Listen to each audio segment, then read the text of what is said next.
Kailan kaya? Kasalang Janine at Jericho, wala nang magiging hadlang. Planchado na lahat.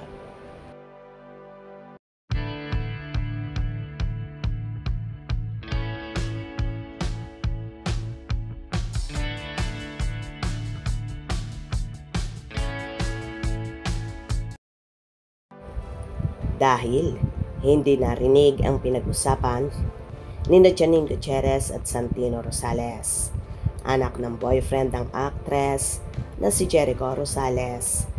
Ang mga netizens na ang nagbigay ng meaning sa naging aksyon ng dalawa nang magkita sa isang event sa Marriott Hotel.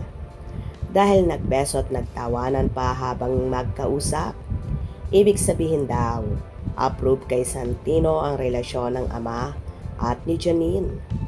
Tinapik pa nga ni Janine si Santino bago siya tumalikod at sa buong time na magkausap, masaya ang dalawa.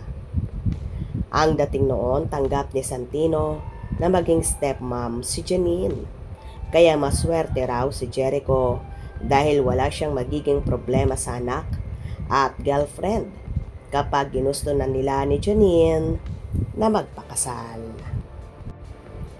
Ito ang maganda sa relasyon ng Ekonin na bago pa lang ang kanilang pag-uugnay ay ipinakilala na agad ni Eko si Janine sa kanyang uniko iho na si Santino. Kaya walang naging hassle sa pagitan ng dalawa. So close din si Janine kay Santino na malimit ding nakakasama at nakakabanding kasama ni Eko. Ganon din naman si Eko sa pamilya at mga kapatid ni Janine na super close at itinuturing na nga siyang one of the family member. Kaya naman marami ang natutuwa na both side ay okay ang tratuhan nila sa isa't isa. Kaya naman tila ito ay inayos lahat ni Eko para wala siyang magiging problema balang araw.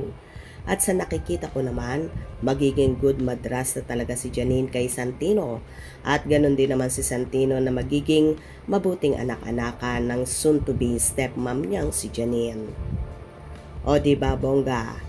Sana lahat ganito ang setup ng mga parents nagkakahiwalay pero walang problema sa mga anak at intact pa rin ang kanilang samahan.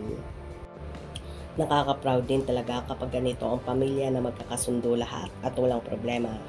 Kaya naman dalangin ng supporters ni Janine at Jericho na sana daw ay dumating na ang araw na makaisip na silang magpakasal at bumuo ng sariling pamilya. Dahil hindi na raw bumabata ang Ekonin, lalong higit si Janine na kapag nagkaedad at magkakaanak ay medyo mataas na ang risk. Kaya ganito na lang kaatat ang kanilang followers na magkaroon na ng mga anak ang Ekonin. Anyway, huwag tayong mainip dahil for sure pinaplano na yan ni Janine at Eko. Ang importante sa ngayon ay i-enjoy muna nila ang kanilang pagsasama bilang girlfriend-boyfriend at kilalanin ng gusto ang isa't isa. Kung nagustuhan nyo ang video na ito, comment down below.